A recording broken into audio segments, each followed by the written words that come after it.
Insight news 14ಗೆ ಸ್ವಾಗತ. Shivamogga smart ಸಿಟಿಯ ಅವಾಂತರಕ್ಕೆ ಬಲಿಯಾಯಿತು ಯುವ ಜೀವ. ನಮಸ್ಕಾರ. ಇಂದಿನ ಪ್ರಮುಖ ಸುದ್ದಿ. ಶಿವಮೊಗ್ಗ ಎಂದರೆ ಮಲೆನಾಡಿನ ಹೆಬ್ಬಾಗಿಲು ಎನ್ನುತ್ತಾರೆ. ಆದರೆ ಅದೇ ಹೆಬ್ಬಾಗಿಲು ಇಂದು ಸಾವು ನೋವುಗಳ ಅಡಗುದಾಣವಾಗುತ್ತಿದೆಯೇ? ಸ್ಮಾರ್ಟ್ ಸಿಟಿ ಹೆಸರಿನಲ್ಲಿ ಕೋಟಿ ಕೋಟಿ ಹಣ ಸುರಿಯಲಾಗುತ್ತಿದೆ. ಆದರೆ ಈ ಕಾಮಗಾರಿಗಳು ಎಷ್ಟರ ಮಟ್ಟಿಗೆ ವೈಜ್ಞಾನಿಕವಾಗಿವೆ ಎಂಬುದಕ್ಕೆ ಇಂದು ನವುಲೆ ರಸ್ತೆಯಲ್ಲಿ ನಡೆದ ಈ ಘಟನೆಯೇ ಸಾಕ್ಷಿ. ಅವೈಜ್ಞಾನಿಕ ಹಂಪ್ಗೆ ಬಲಿಯಾದ ಮ್ಯಾನೇಜರ್ ಸುಹೇಲ್. ಕೆಲಸ ಮುಗಿಸಿ ಮನೆಗೆ ಮರಳುತ್ತಿದ್ದ ಯುವಕನಿಗೆ ಈ ಹಂಪ್ ಮೃತ್ಯುಪಾಶವಾಗಿ ಪರಿಣಮಿಸಿದೆ.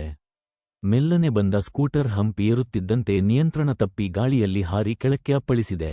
ಸ್ಥಳದಲ್ಲೇ ಸುಹೇಲ್ ಪ್ರಾಣಪಕ್ಷಿ ಹಾರಿಹೋಗಿದೆ. ರಾತ್ರೋರಾತ್ರಿ ಹಂಪ್ ತೆರವು. ಘಟನೆಯಿಂದ ಕೆರಳಿದ ಸಾರ್ವಜನಿಕರು ಆ ಅವೈಜ್ಞಾನಿಕ ಹಂಪನ್ನು ಕಿತ್ತು ಬಿಸಾಡಿದ್ದಾರೆ.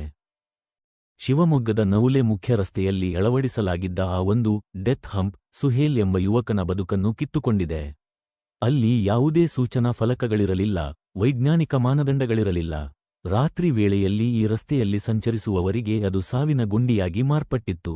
ಸ್ಮಾರ್ಟ್ ಸಿಟಿಯೋ ಅಥವಾ ಕಳಪೆ ಸಿಟಿಯೋ?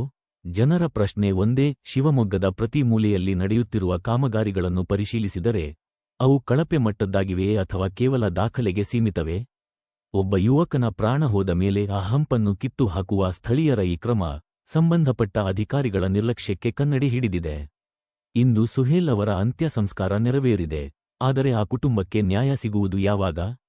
ಅಭಿವೃದ್ಧಿ ಎಂದರೆ ಕೇವಲ ರಸ್ತೆಗಳಲ್ಲ, ಆ ರಸ್ತೆಯಲ್ಲಿ ಸಾಗುವ ಪ್ರತಿಯೊಬ್ಬ ನಾಗರಿಕನ ಸುರಕ್ಷತೆಯೂ ಹೌದು.